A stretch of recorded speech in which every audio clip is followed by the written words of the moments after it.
සුබ දවසක් දුවේ පුතේ. අපි අද සාකච්ඡා කරන්න යන්නේ 2020 අවුරුද්දේ සාමාන්‍ය පෙළ විභාගයට අවිලා තියෙන භාග ගැටලුව. ඔයාලත් මේ ගාන හදන්න try කරන්න. හදලා ඉවර වෙලා අපි බලමු කොහොමද මේ ගානත් අපි හරි විදිහට සරලව හදන්න කියලා.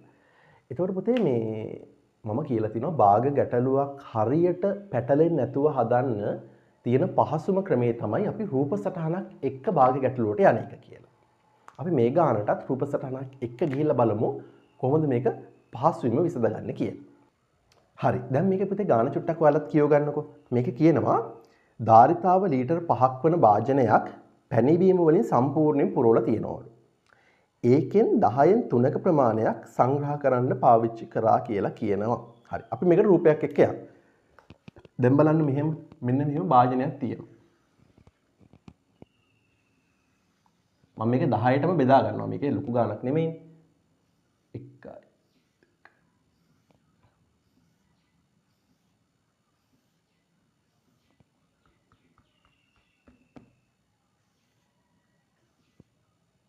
හරි.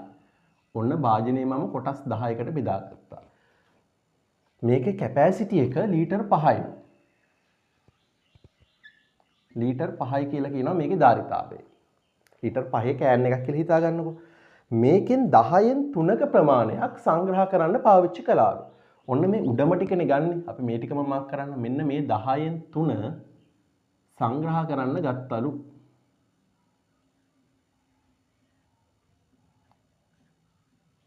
දහයෙන් 3ක් සංග්‍රහ කරන්න අරන් තියෙනවා. හරිද? ප්‍රෝමිලක්කම් 1. සංග්‍රහ කිරීම සඳහා කොටසක් යොදා ගැනීමෙන් පසු ඉතිරි වූ පැණිබීම ප්‍රමාණය වාජනයේ ධාරිතාවෙන් කවර භාගයක්? ඉතාම පහසු වෙන පුතේ දැන් මේක. අපි ගාන හදලා ගන්නත් පුළුවන්. මේකෙන් අපිට පේනවා අපි මේක 10ට බෙදාගත්තා 3ක් ගත්තට පස්සේ තව කෑලි 1යි 2යි 3යි 4යි 5යි 6යි 7යි ඉතුරු. ඒතකොට 10න් 7යි කියලා උත්තරේ කෙලින්ම ගන්න පුළුවන්. අපි මේක හදමු ඉතින් මේ විදිහට.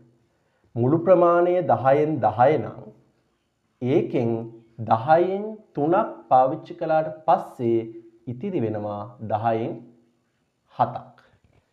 මෙන්න මේ ටික 10න් 7යි. රෝමිලකම් 1 10න් 7යි. ඔන්න 2. රෝමිලකම් 2. දැන් පුතේ ඔයාලා මේ කොටස් 3ක් වගේ තියෙන භාග ගානක් විභාගෙදී આવොත් චුට්ටක් සැලකිලිමත් වෙන්න ඕනේ දෙවෙනි කොටස ගැන. අමාරු නැහැ. චුට්ටක් යවන්න හිතන්න දෙයක් අනිවාර්යෙන් තියෙනවා. වාජනයේ ඉතිරිව තිබූ පැණිබීම ප්‍රමාණයෙන්. හරි. දැන් ඉතිරිව තියෙනවා 10න් 7ක් ඉතුරුයි. ඕකෙන් 7න් 5ක් බෝතලයකට වක් කරනවා. මේකෙන් 7න් 5. ඒ කියන්නේ මෙන්න මේ ටික 7කට බෙදලා 7න් 5ක්. මෙන්න මේ ටිකෙන් 7න් 5ක්. තව වාජනයකට වක් කරනවලු. ඉන්පසු වාජනයේ ඉතිරි වූ ප්‍රමාණය වාජනයේ ධාරිතාවෙන් කවර භාගයක්ද? ඒකත් ලේසියිනේ ඉතින්. අමාරු කිව්වට ලේසි. බලන්නකො. දැන් ඉතිරි ප්‍රමාණය අපි හොයාගත්ත 10න් 7ක් ඉතුරුයි. වාජනයේ ප්‍රමාණයෙන් 10න් 7ක් ඉතුරුයි. එතකොට ඒකෙන් 7න් 5ක් තව වාජනයකට දානවා. ඉතිරි ප්‍රමාණයෙන් 7න් 5ක්. නකර තිබ්බත් අපි මෙහෙමනේ එක දාන්නේ. ඉතිරියෙන් 7න් 5ක් දැම්මා. එතකොට බලන්න ඉතිරි ප්‍රමාණය කොච්චරද කියලා. නෑ ඉතිරි ප්‍රමාණය නෙමෙයි මේ දාන ප්‍රමාණය අපිට මේකෙන් එන්නේ. මෙච්චරක් ඉතිරි වෙලා තිබ්බා ඒකෙන් මෙච්චරක් දැම්මා. ඉතිරියෙන් 7න් 5ක් දාන්න. එතකොට මේක අපිට සුළු කරපුවම අපිට එනවා මෙයාට මෙයා සුළු වෙනවා. මම මේක ලියා ගන්න 10 එක 5න් 2න් 1යි කියලා දාන්නත් පුළුවන්. දැන් මේ උත්තර ඔක්කොම 10න් තියෙනකොට අපි මේක 10 භාගයක් විදිහට තියාගන්න එකත් ලේසි. හරි? 10 භාගයක් විදිහට තියාගන්න එක සුළු කරන්න ලේසි. ඕනනම් මේක කෙනෙකුට 2න් 1යි කියලා දාන්නත් පුළුවන්. හැබැයි 10න් 5 කියලාත් අපිට ලියා ගන්න එක පැත්තකින් ලේසි වෙන්න පුළුවන් ගාන හදාගෙන යන්න. ඒක මතක තියාගන්න. හරි? එතකොට මේ ඉතිරියෙන් 7න් 5ක් කියන්නේ පුතේ මුළු ටැංකිය නෙමෙයි මොකද්ද මේක? මුළු වාජනයෙන් 2න් 1ක්.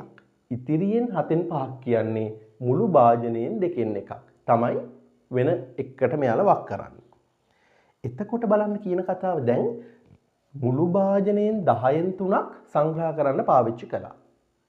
ඊළඟට මුළු වාජනයෙන් 2න් 1ක්.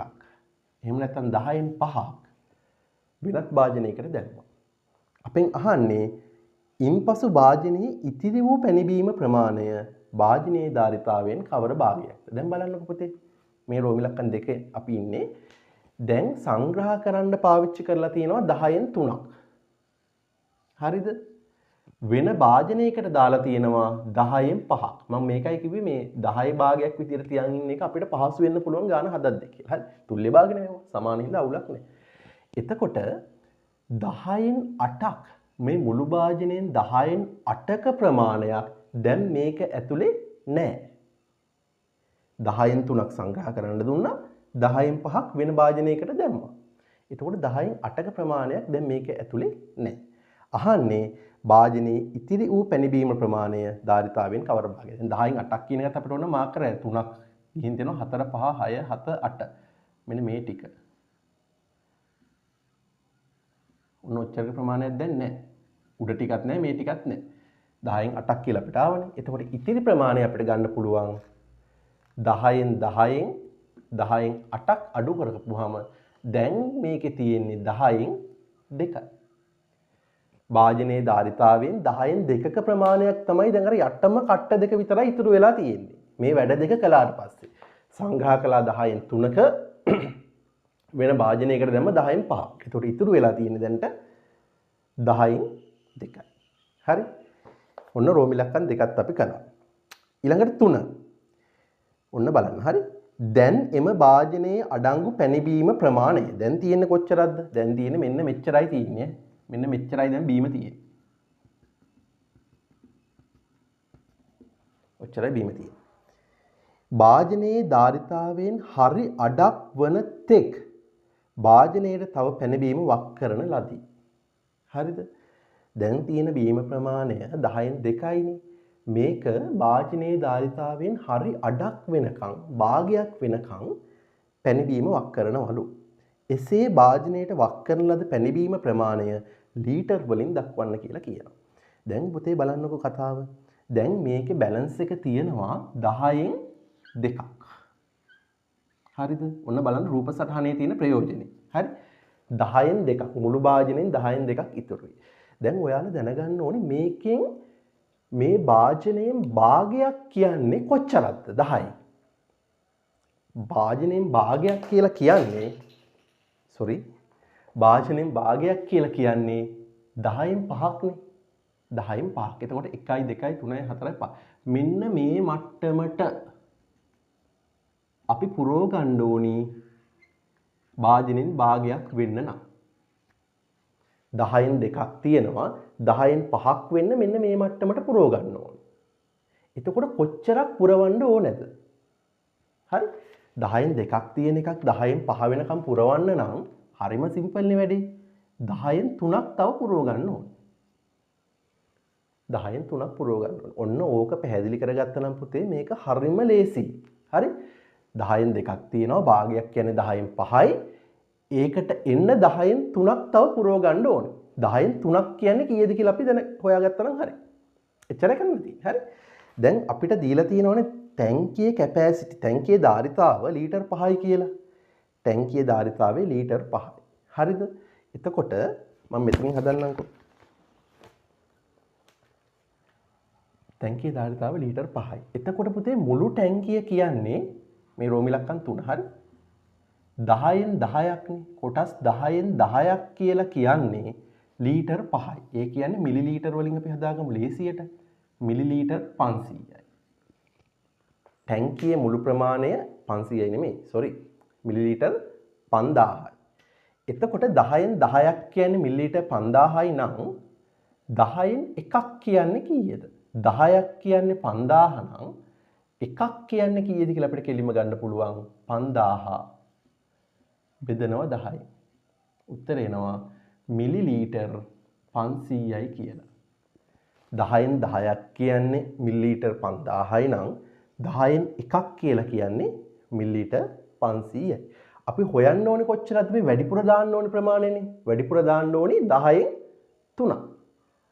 ඒ කියන්නේ 10න් 2ක් තියෙනවා. තව 10න් 5 වෙන්න තව 10න් 3ක් මෙයාට දාන්න ඕනේ. එතකොට එකක් කියන්නේ 500ක් නම් අපි බලමු ටක් ගාලා 10න් 3ක් කියන්නේ කීයද? එකක් 500 නම් 3ක් කියන්නේ කීයද කියලා ගන්න පුළුවන්.